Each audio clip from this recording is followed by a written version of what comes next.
आपका हार्दिक स्वागत है। आज हम भारत की राजधानी दिल्ली के अंदर बात करें उस्मानपुर से। हाँ, ये वही उस्मानपुर है कि इतिहास में इसका नाम दर्ज है।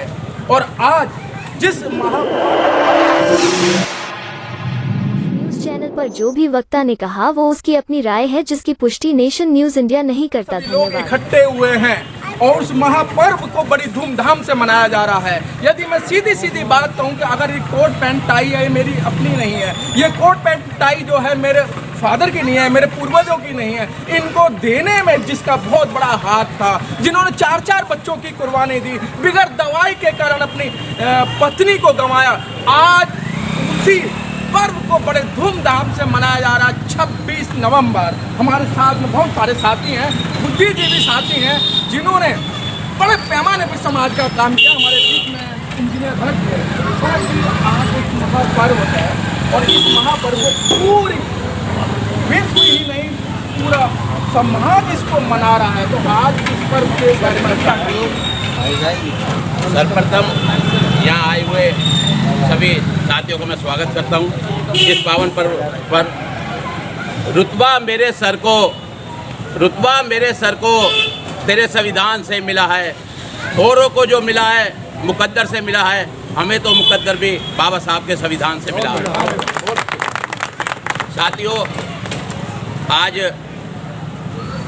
26 नवंबर सन 1949 को 26 नवंबर 1949 को बाबा साहब डॉक्टर भीमराव अंबेडकर जी ने भारत के संविधान का निर्माण करके भारत के राष्ट्रपति जी को सौंपा था।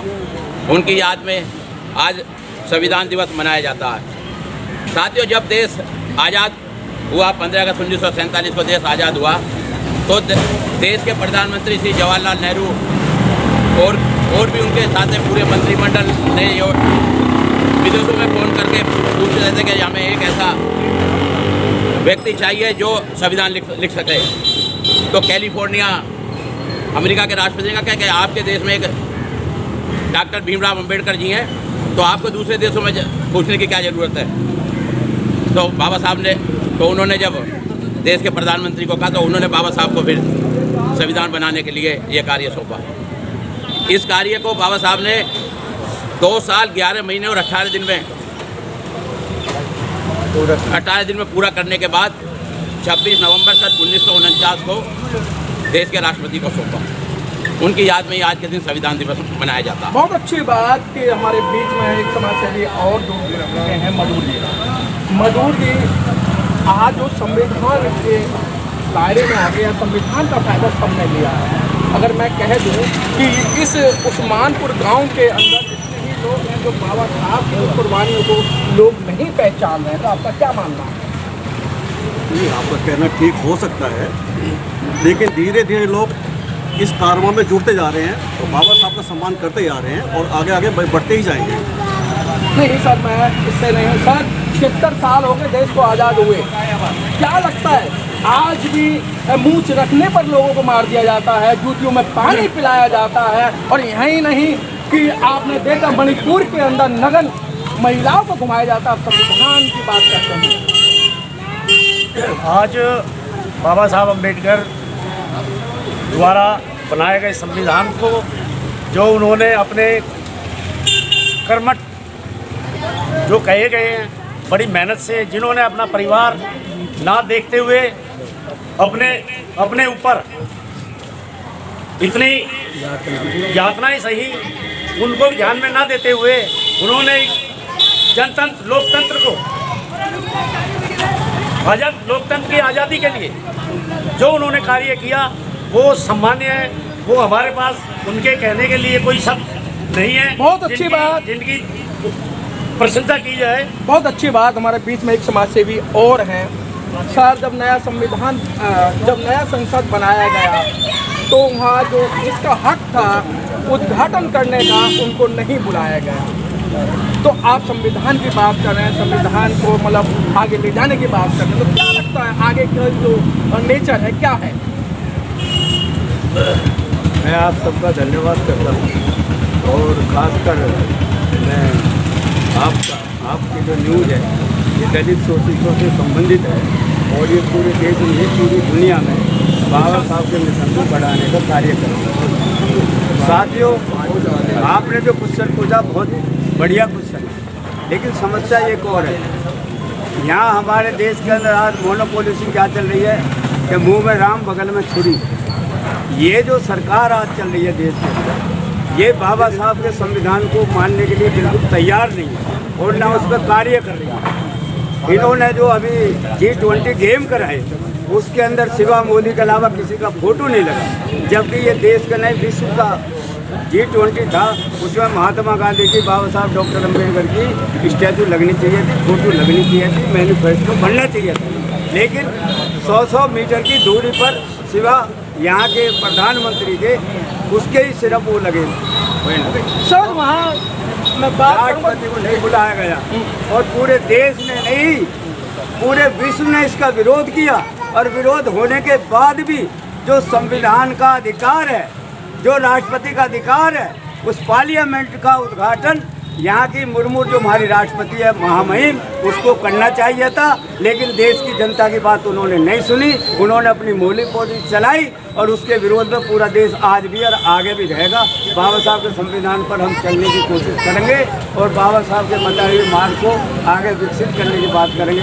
जय भीम, जय भारत। हमारे बीच में समाज सेवी अनिल जी भी जुड़ चुके हैं। अनिल जी, क्या लगता है जो ये सरकार चल रही है संविधान से चल रही है या मोनोपोली से चल रही है? तो पहले तो मैं आपकी पहली बात का जवाब दूँ। कहते हैं निश्चित इसका हल निकलेगा, आज नहीं तो कल निकलेगा। जहाँ सैकड़ों वर्षों से ये कुरीतियाँ समाज में थी, बाबा साहब ने जो संविधान हमें दिया, आज 76 साल हुए तो बहुत हम उससे बाहर निकल गए। लेकिन बीच बीच में कुछ स्थितियाँ, जैसे आप कमल साहब जिक्र कर रहे थे, कुछ ऐसी सरकारें, कुछ ऐसे लोग आ जाते हैं जो उसको पीछे धकेल देते हैं। लेकिन मैं समझता हूँ कि बाबा साहब ने जो संविधान हमें दिया, संविधान के साथ लोग खेल भी रहे हैं। आपने कहा ना संविधान की बात, कितनी दिव्य दृष्टि रही होगी कि 2 साल 11 दिन में वो संविधान तैयार हुआ, जिसे पढ़ने में 5 साल लग जाते हैं, पूरी जिंदगी बीत जाती है, संविधान को नहीं समझ पाता आदमी। तो बाबा साहब ने 2 साल 11 महीने में तैयार कर दिया। तो कितनी दिव्य दृष्टि रही होगी हर व्यक्ति के बारे में। और मैं समझता हूँ कम से कम आज हम बाबा साहब को, जैसे बताया कि आज सुप्रीम कोर्ट में उनकी मूर्ति लग रही है, वो केवल एक दलित समाज के लिए है। आज मैं भी यहाँ खड़ा हूँ तो शायद मुझे बहुत सारे अधिकार उनसे मिले। राष्ट्रपति, प्रधानमंत्री सभी उस संविधान के अंतर्गत हैं और सबको संविधान का पालन करना चाहिए। आज बड़े बड़े नेता संविधान की दुहाई जरूर देते हैं। बहुत अच्छी बात नेताजी ने बताया कि संविधान का पालन करना चाहिए, लेकिन संविधान का पालन क्या कि आज संविधान के अंदर जो बाबा साहब ने दिया था वो आपके पास में कुछ नहीं है। आपकी नौकरियां छीन ली गई, आपकी एजुकेशन छीन ली गई, आपका जो शिष्टाचार है वो छीन लिया गया। हमारे बीच में समाज सेवी राजेंद्र जी जुड़ चुके हैं, जो क्षेत्र के प्रधान हैं और बहुत अच्छी प्रतिष्ठा वाले हैं। सर, क्या लगता है कि संविधान खतरे में है? हाँ बिल्कुल, जिस प्रकार से ये सरकारें जो आज काम कर रही है, आज तमाम लोगों को, पूरी जो बाबा साहब के अनुयायी हैं उनको ये एहसास हो चुका है कि आने वाले समय में धीरे धीरे संविधान को बदलना चाह रहे हैं, उसको ख़त्म करने की कोशिश कर रहे हैं। और यहाँ तक है कि जिस प्रकार इन्होंने आज हिंदू मुस्लिम की बात करी है, उसी प्रकार कुछ समय के बाद आज धीरे धीरे मुझे लगता है और पूरे समाज को हमारे को ये लग रहा है कि ये दलितों के खिलाफ भी ऐसी कोई नीति ला रहे हैं कि जिससे कि इनको वही जिस तरह पीछे ये पिछड़े थे, आज उनको भी उसी कगार पर लाकर छोड़ दिया जाए।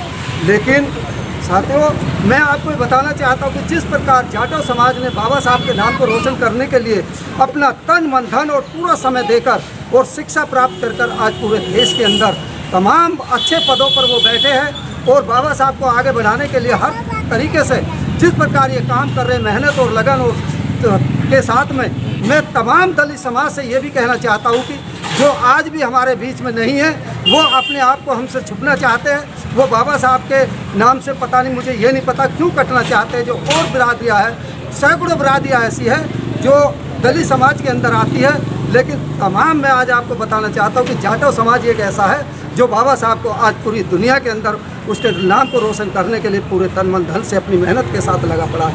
मैं तमाम लोगों से कहना चाहता हूं, सर मैं रोकूंगा आपको।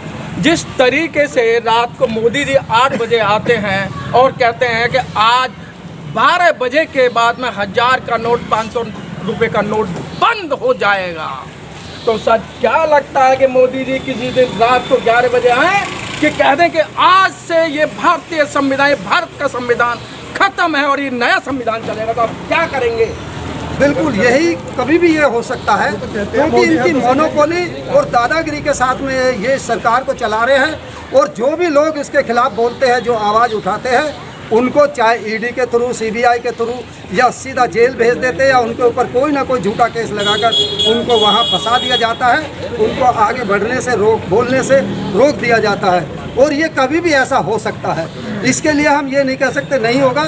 ये मोदी कुछ भी कर सकता है, और इनकी जो नीति है वो देश के हित के लिए नहीं है, ये अपने पर्सनल कुछ लोगों के हित के लिए काम कर रहे हैं। सर मोदी है तो मुमकिन है, नारे लगते हैं, जगह जगह नारे लगते हैं, और जो मोदी जी चाहते हैं वो वही फैसला लेते हैं जो उनके मन में और जो उनकी जो गाइडलाइंस मिलती है। जी यही तो मैं आपसे कह रहा हूँ। आपने कहा कि कभी किसी दिन ऐसा हो सकता है कि मोदी जी ऐसा। सर मैं नहीं कह रहा, सर नहीं मैं नहीं कह रहा। क्या हो सर नोटबंदी पे क्या हुआ, जीएसटी पे क्या हुआ, और जो निर्णय लिए गए रात को 8 बजे निर्णय लिए जाते हैं और सुबह जो विदेश ये तो हमें सोचना है, वो तो सरेआम कहते हैं मोदी है तो मुमकिन है।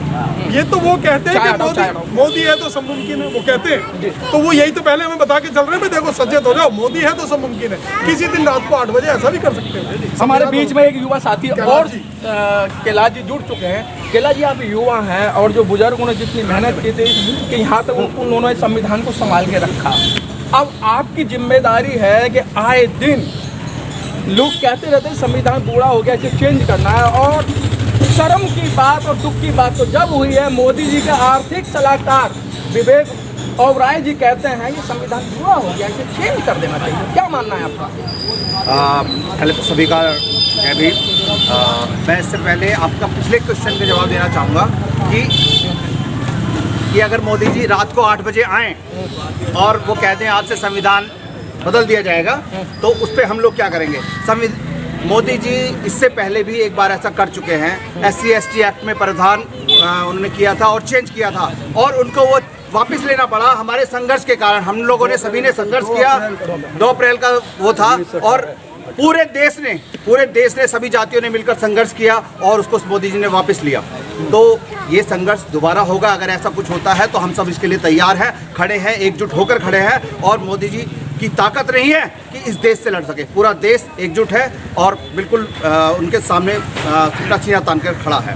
बहुत अच्छी बात, आज संविधान दिवस को पूर्ण रूप से मनाया जा रहा है, और जगह जगह संविधान को उसकी प्रस्तावना पढ़ाई जा रही है। और जैसे युवाओं के अंदर रोष है कि 2 अप्रैल 1918 को ये सरकार याद रखे, कुर्बानी देने में दलित समाज पीछे नहीं है, और ये संविधान चेंज नहीं होने देंगे।